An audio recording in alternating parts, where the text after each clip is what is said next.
Hi, in this video I want to talk to you about yogurt and find out the good and the bad that many people don't realize is the case between the different brands that they're buying. Hi, it's Dr. Joe with 2 Minutes to Better Health. So yogurt, so many people love it, so many people buy it, but how different is it from ice cream? Okay, now this is a question I ask people. Would you eat ice cream for breakfast? Probably not. Maybe you'd want to, but you probably wouldn't.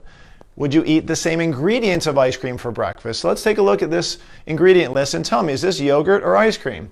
So cultured grade A fat milk, fat-free milk, water, strawberry puree. Now that would look like the same in both of those. Now we get into the bad stuff. Fructose, then modified cornstarch, which is MSG, natural and artificial flavors, some carrot juice for color, sucralose, artificial sweetener, citric acid, potassium sorbate for freshness, so some kind of preservative, acesulfate and potassium. Potassium's good, right? Actually, that's an artificial sweetener as well, and sodium citrate. So if you look at this, can you even tell if this is yogurt or ice cream? Well, this actually happens to be yogurt, which surprised me because I don't even see any bacteria in this, which usually is the determining factor between yogurt and ice cream. It should have 3 or 4 ingredients. It should have milk, it should have maybe some fruit if it's going to have fruit in it at all, and some bacteria. That's the majority of what it should be, but with all this extra stuff, it's junk. So this is a study that was done with over 900 different yogurt brands. And it showed that less than 9% of the yogurt products actually met the low sugar mark that they were looking for. So that's awful. It means 91% of the stuff you're buying for yourself or for your children is overly sugared. Okay, many yogurts are high in sugar and sometimes described as health food, but equating more to a dessert, like the ice cream, especially those with added fruit or toppings. Fruit added to it usually is fruit on the bottom, adds a lot of sugar to it. It's not just plain fruit. Okay, but if there's toppings, definitely going to be more like a dessert.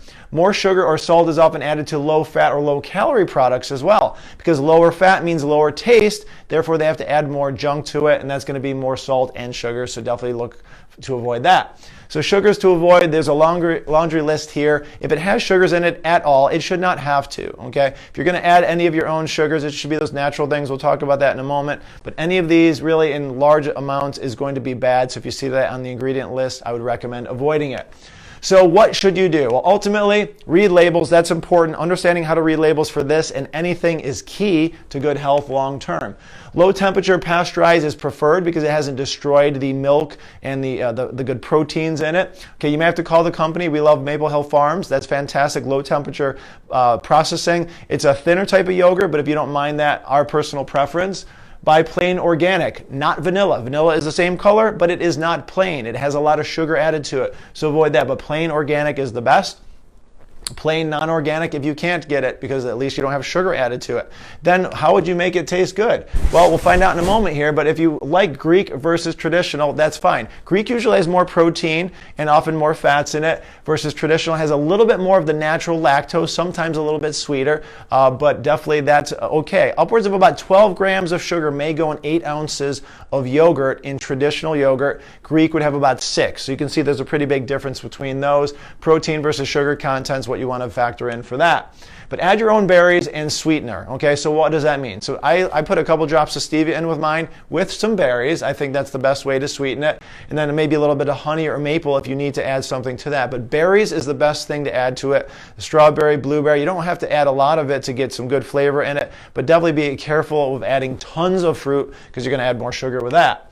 Look for added sugars and artificial sweeteners for sure, as we talked about. Look for any colorings, preservatives, thickeners. None of those has any need to be in your yogurt. So if you see them, get rid of it right away. And avoid the toppings. If it looks like it's a topping you'd put on ice cream, don't use it. Okay, they're usually junk.